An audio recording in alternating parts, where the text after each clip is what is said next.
you can't get far in a sporting car. The seats are the bucket type, so you won't be able to grab your date when you feel the time is ripe. So if you're looking to pitch some woo, you better do it on the phone, for you can't get far in a sporting car. You might as well drive alone. And you can't get far in a Porsche, even if you should get the chance. It's much too small for a fancy ball or even a slight romance. You can put on a suit and a tie to boot and wallow in French cologne, but you can't get far in a sporting car. You might as well drive alone. Then you can't get far in an Alfa. You won't even play Romeo.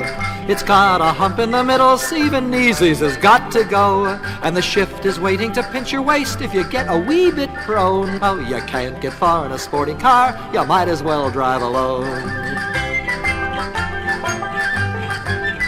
Oh, you can't get far in a Mercedes. You'll probably get the Benz. You may share the bench with a luscious wench, but you'll never be more than friends. She will make a fuss about the lousy bus till it chills you to the bone. No, you can't get far in a sporting car. You might as well drive alone.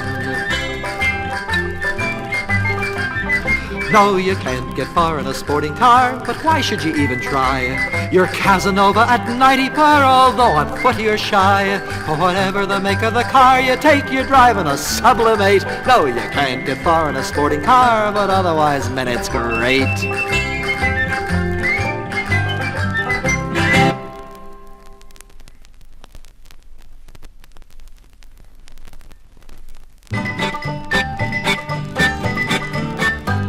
I stopped at a traffic stop, up come a traffic cop. He looked at my MGA, he was scratching his head. He said, "Hey, that's a weird machine. What does MG mean?" Morris Garage, sir," I says. "Morris Garage? Morris? I should have told him it meant mighty good, or marvelous gears, or molto grande, or something. That's what I should have said. How much for this here crate, this Maserati 8? 10,000 bucks as as onward we sped. Man, he says, that's a lot of jack, more than a Cadillac. I should have told him, well, it can't be bought, my friend. You can only get it with green stamps. Or, I didn't buy it. I put it together from a kit. Or I should have said, this is a Cadillac, buddy, but it's been sick. Yeah, that's what I should have said. Then I got in a friend's Connaught, one that he'd lately bought. I drove her a mile or two, but it went to my head. Spun out upon a hill, I stove in that lovely grill. Oh, I told him, I'm sorry. Well, I should have been more casual. Should have said, you really ought to have a look at that throttle return spring. Or, have you ever thought of buying a new Cooper? Or something, you know? That's what I should have said. Then I parked near a taxi stand. There were two cabbies near at hand. Said, how fast you ever go riding that sled? Proudly I answered, sir, 107 per. He says, 107? Boy, I can make that with my checker cab going across town at 5 o'clock traffic. I should have told him 475 miles an hour. That's how much he does. Uphill, dragging a canoe behind me, or something. That's what I should have said.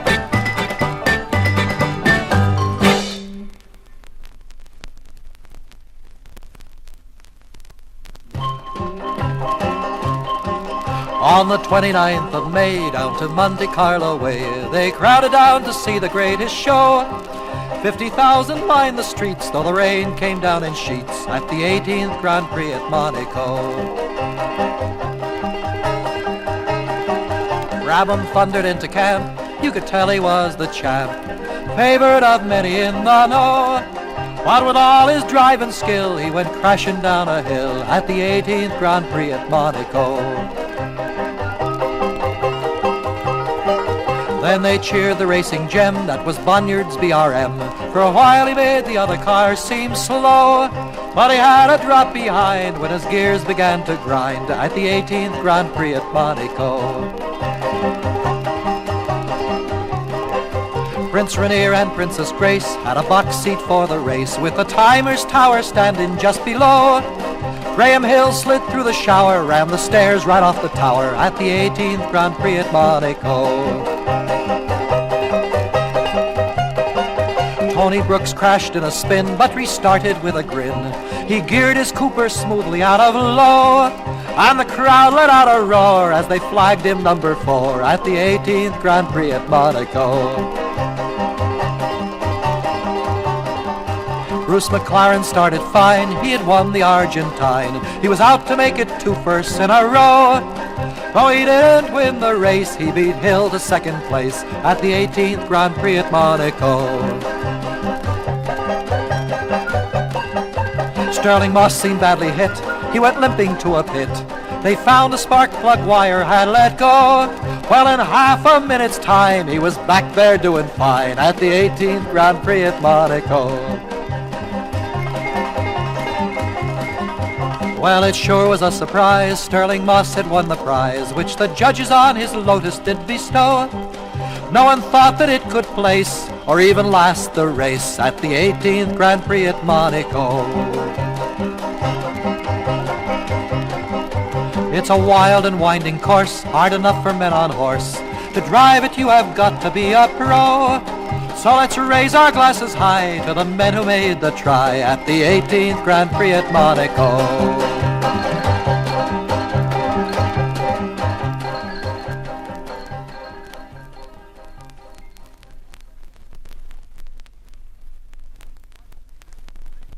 One, two, three, hut!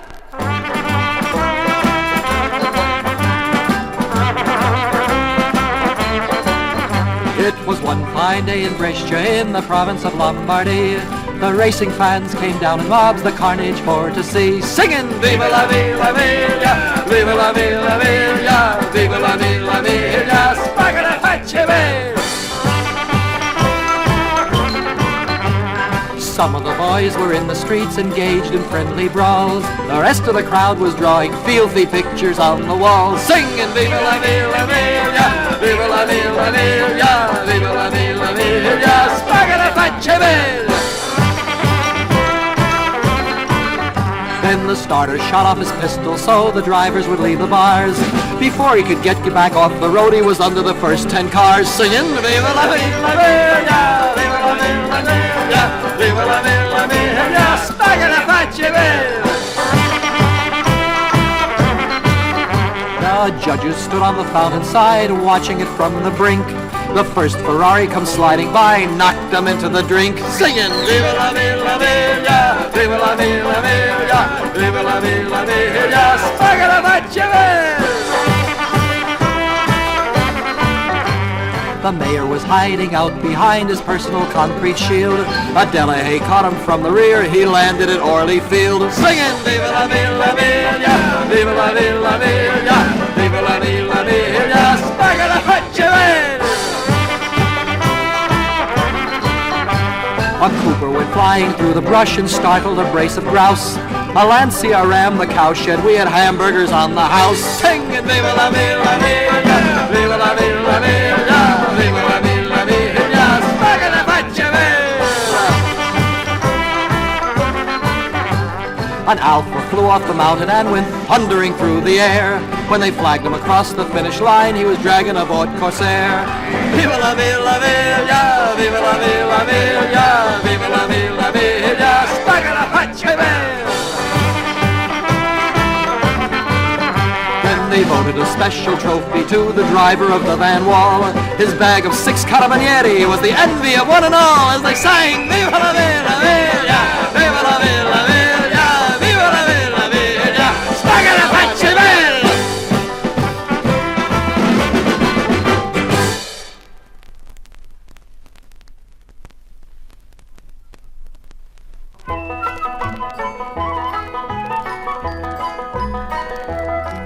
When I was a young man in my prime, I bought me an Oldsmobile on time. I drove it hard and I drove it far, and I love the feel of a great big car. But I married a gal who liked 'em small. She didn't care for that Olds at all. I found the very best trade-in I could get, spent my fortune on a new Corvette. So what shall we do with a baby, oh? What shall we do with a baby, oh? What shall we do with a baby, oh? There's only room for two.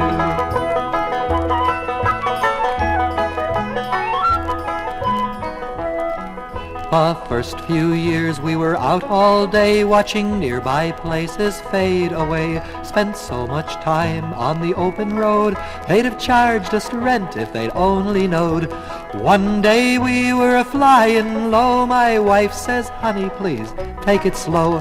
I thought my ears were a-playing tricks, then I saw her smile, and the whole thing clicked. So what shall we do with the baby, oh? What shall we do with the baby, oh?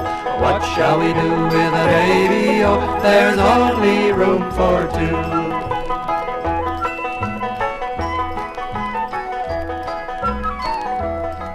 Well, the baby come, and it wasn't so bad. He sat in the front with his mom and dad. I bought him goggles and a driving cap. He looked right fine in his mother's lap. Sure, he looked right fine till he up and grew. Now the doggone kid obstructs my view. We should have known that he had to grow, but he's got too big and he's got to go. So what shall we do with the baby, oh? What shall we do with the baby, oh? What shall we do with the baby, oh? There's only room for two.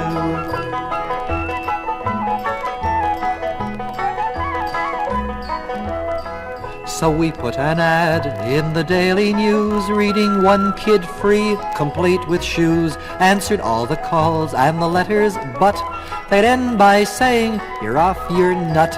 We left the kid in the woods one week, saying, cover your eyes, it's hide and seek.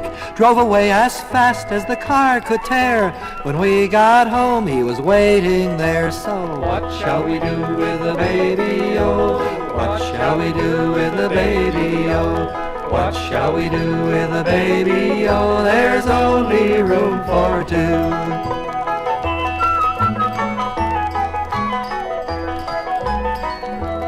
Well, we managed to jam in just one more by cutting a hole in the luggage door. So whenever we go out for a ride, he sits in the trunk with his head outside. Today I suffered another blow.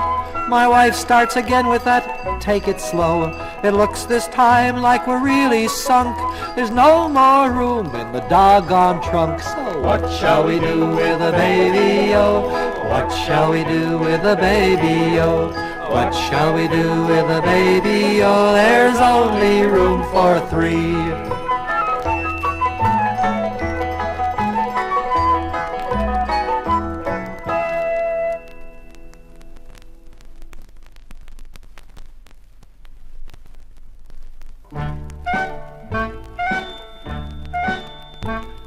I bought an Austin Healey Sprite, 'cause I thought the price was right. 1800 POE, that sounded mighty good to me. Then I looked in Road and Track. I saw those ads they have in back. I ordered floor mats made of mink, a hard top painted shocking pink. I got accessories, I got accessories. The car's loaded so that it can hardly go.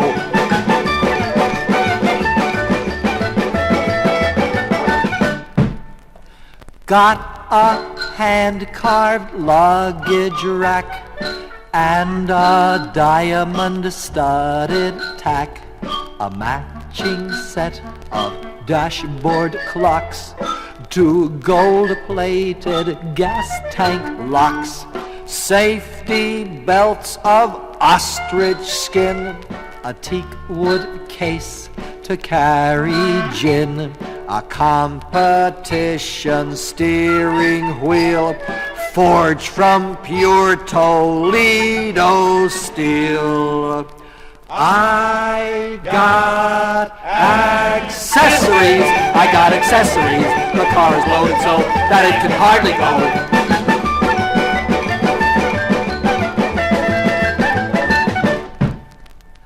Color TV in the dash, a platinum roll bar should I crash, a nerfing bar that spells my name, hi-fi bolted to the frame, a custom built straight through exhaust. Then I totaled up the cost, found that Sprite had run me more than if I'd bought a DB4. I got accessories, the car is loaded so that it can hardly go.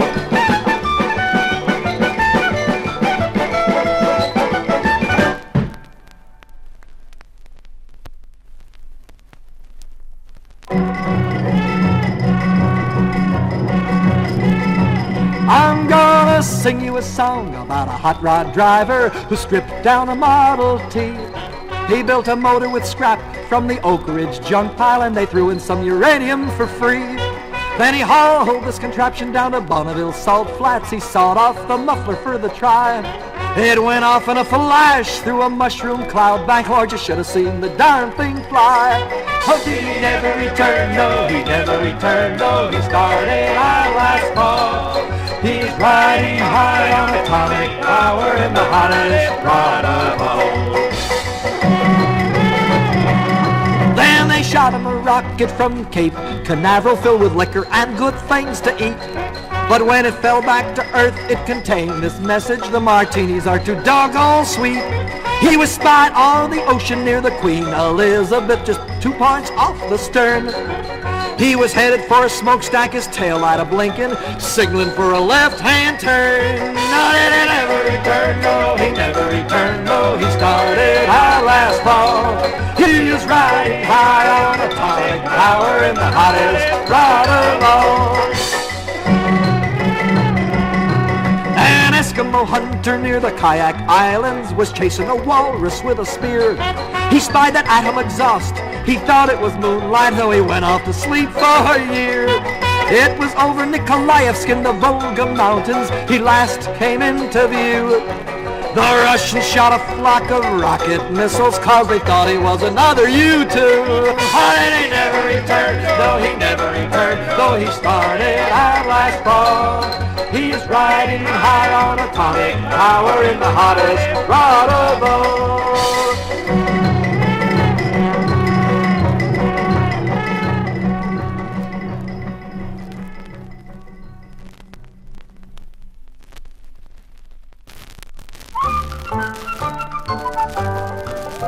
We were setting out for Brighton, but the prospect didn't frighten, for we'd rallied very often with our Bentley in the past. We set out upon the 2nd, as the flagman gently beckoned, but we carefully had set his timer just 1 hour fast. Raise your glass, Raise your glass, hold it high, hold it high, and resolve in any case, we will do or we will die. Be it dangerous or awful, be it crooked or unlawful, the old Crocs will keep a-rolling to the sea. As we crossed the bridge that morning, we were so engaged in yawning, we never even saw the tram. We jostled off the track as it struck the Thames and settled. We observed it quite unnettled, but agreed that we would rescue them the moment we got back. Raise your glass, raise your glass, hold it high, hold it high, and resolve in any case, we will do or we will die. Be it dangerous or awful, be it crooked or unlawful, the old Crocs will keep a-rolling to the sea. Oh, the trip was simply ripping. Then the engine started skipping, and the schedule showed us lacking 20 minutes thereabout. So we hired a van to tow us, making sure he didn't know us. For it might have been unpleasant had the judges found us out. Raise your glass. Raise your glass. Hold it high. Hold it high. And resolve in any case, we will do or we will die. Be it dangerous or awful, be it crooked or unlawful, the old crocs will keep a-rolling to the sea. As we circled through a roundabout, an officer drove up to shout and leaned upon our vehicle with gloves of oily brown. Now we'd nearly passed a red light, but he filthied up our headlight. There was really nothing else to do but run the bounder down. Raise your glass. Raise your glass. Hold it high. Hold it high. Unresolved in any case, or we will do or we will die. Be it dangerous or awful, be it crooked or unlawful, the old crocs will keep a-rolling to the sea. We came puffing into Brighton like some persevering titan. In the annals of the club, it's listed as the perfect trip. And polite applause then greeted us from those who had preceded us. A top-hole testimonial to British sportsmanship. Raise your glass. Raise your glass. Hold it high. Hold it high. And resolved in any case, we will do or we will die. Be it dangerous or awful, be it crooked or unlawful, the old crocs will keep a-rolling to the sea.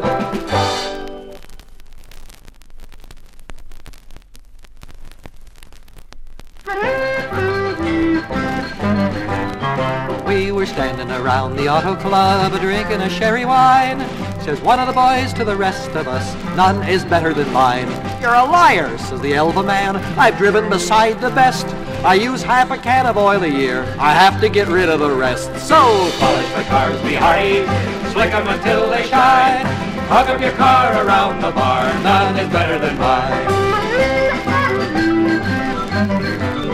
you're a liar, said another old boy. I'm driving a Joe Margie. She starts off at 60 miles per hour before I can turn the key. You're a liar, says the DB man. Mine's the best of the crates. She uses a gallon of gas a month because it evaporates. So Polish the cars, be hearty. Slick 'em until they shine. Hug up your car around the bar. None is better than mine. you're a liar, said another old boy. My Fiat Abarth is great. She's up to 101 second flat, lugging a load of freight.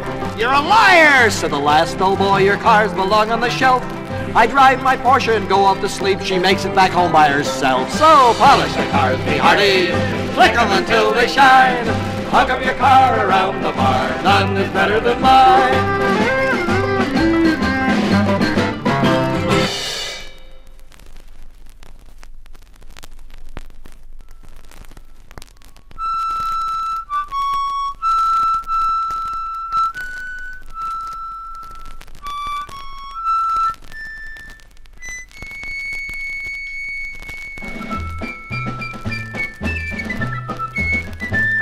Remember days when rallies were simple and serene.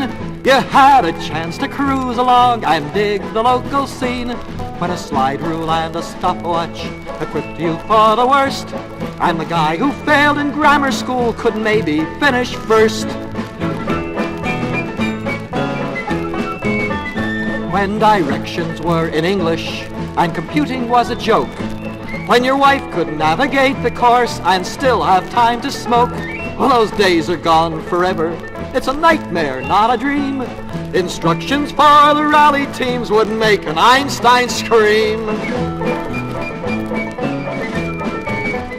For the pros are running rallies, and to make it all worthwhile, they calculate the distances in millionths of a mile. You think that you have got it made when you're 3 seconds late. You find that you are 30th in a field of 28. There's a Halda on your dashboard, a Blackwell in the door, Minerva's on the clipboard, and a Curta on the floor. Your wife no longer rides with you, you kept her out by force. It doesn't build togetherness, but it helps prevent divorce. Now your present navigator is a real live PhD. He teaches calculus and stuff at a school called MIT. But even he can't beat the game. You're still lost in the pack. You'd better go whole hog, my friend, install a UNIVAC.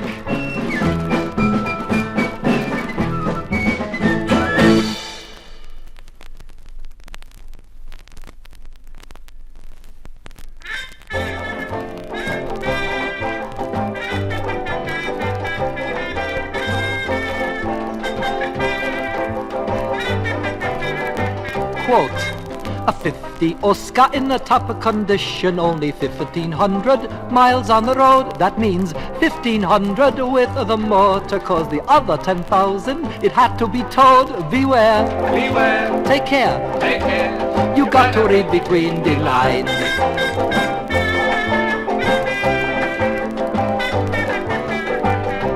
Quote, a TR3 must sell immediately.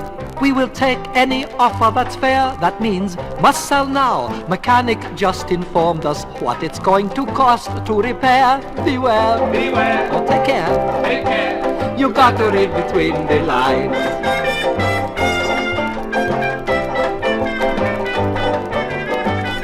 Quote, NSU Sport Prince immaculate, quite untouched and ready to roll. That means don't look now, this car's immaculate, cause no one will touch it with a 10-foot pole. Beware, Beware, or take care, take care. you got to read between the lines.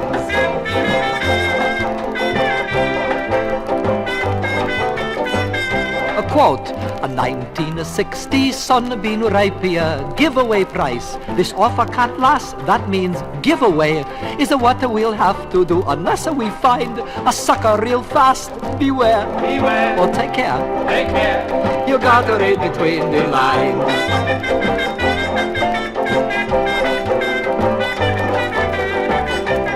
Quote, 57 Austin Healey and it's ready to roll for a real driving thrill. That means we will guarantee this vehicle ready to roll if it's rolling downhill. Beware, Beware, or take care, take care. you got to read between the lines.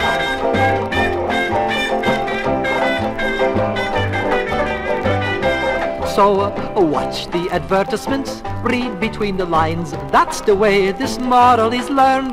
Don't trust these ads that say a sacrifice. With sacrifice, someone gets burned. Beware, Beware, take care, take care. you got to read between the lines.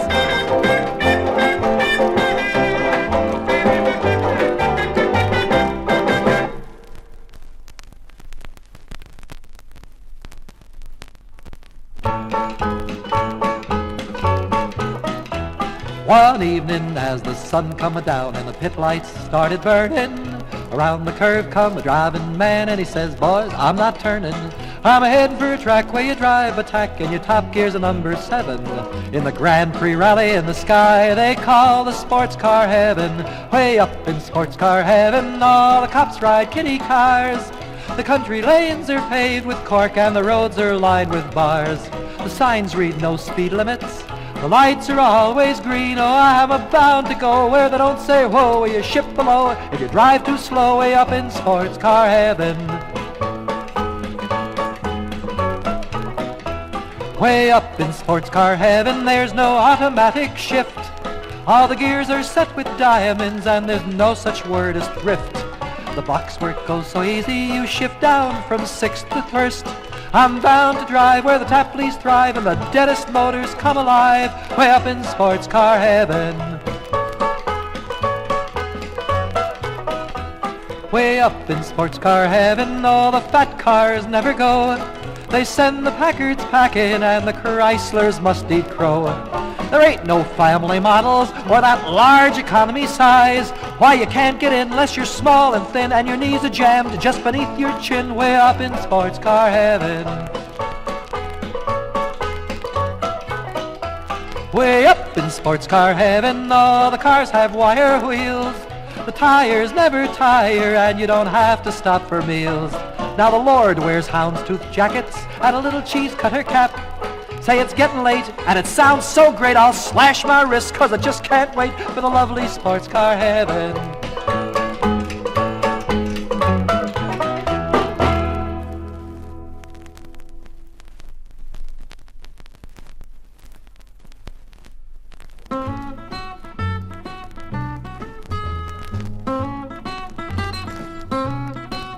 Now first you gotta find yourself a car club.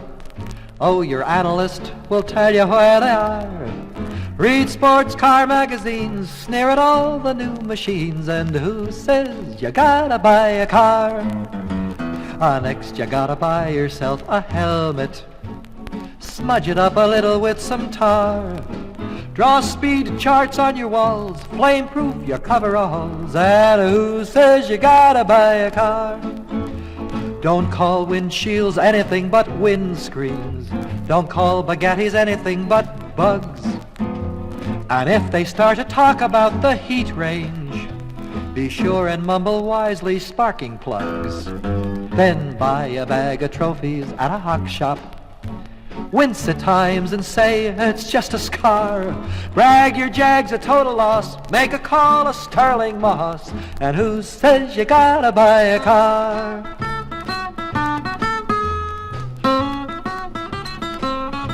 Furthermore, just talk about the Formula 460.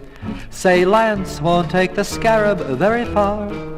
Mention you would like to miss Indianapolis, and who says you gotta buy a car? Laugh it up at fluid drive transmission. Boast your double clutch without a jar. Drink a toast to Roger Ward and a pox on Henry Ford, and who says you gotta buy a car? Talk about the need for proper cornering. Most of hairpin turns 120 miles per hour. Say you're ashamed they weren't faster, but a 3.5 liter doesn't have the power. When you pile the bull up to the ceiling, treat 'em all to Irish at the bar. Man, they'll all be really sent. They'll elect you president. So who says you gotta buy a car? You don't even need a license.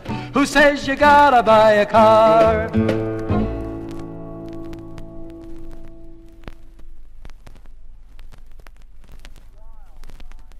While riding in my Cadillac, I see, to my surprise, a little Fiat is following me, about 1/3 my size. I guess he wants to pass because he keeps on tooting his horn.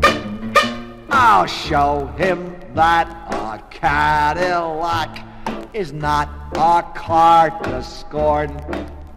Beep, beep, beep, beep. His horn went beep, beep, beep. I push my foot down to the floor to give this guy the shake. I figure it would be too much for a little Fiat to take. As I am laughing to myself, I hear him tooting his horn. I'll show him that a Cadillac is not a car to scorn. Beep, beep, beep, beep. His horn went beep, beep, beep. My car goes into passing gear 'cause I am fit to bust. Soon I am doing 90, should I lost them in the dust. I look into the mirror and I can't believe my eye. That little Fiat is right behind. You'd think the guy could fly. Beep, beep, beep, beep, beep. His horn went beep, beep, beep. Now I am doing 110 and this is sure a race. For him to pass a Cadillac would be the worst disgrace. Still there he is behind me and he keeps on tooting his horn. I show him that a Cadillac is not a car to scorn. Beep, beep, beep, beep. His horn went beep, beep, beep. Now I am doing 120, using all my skill. The Fiat pulls up to my side as if I'm standing still. He rolls down his window and he yells for all to hear. Hey buddy, how can I get this car out of second gear?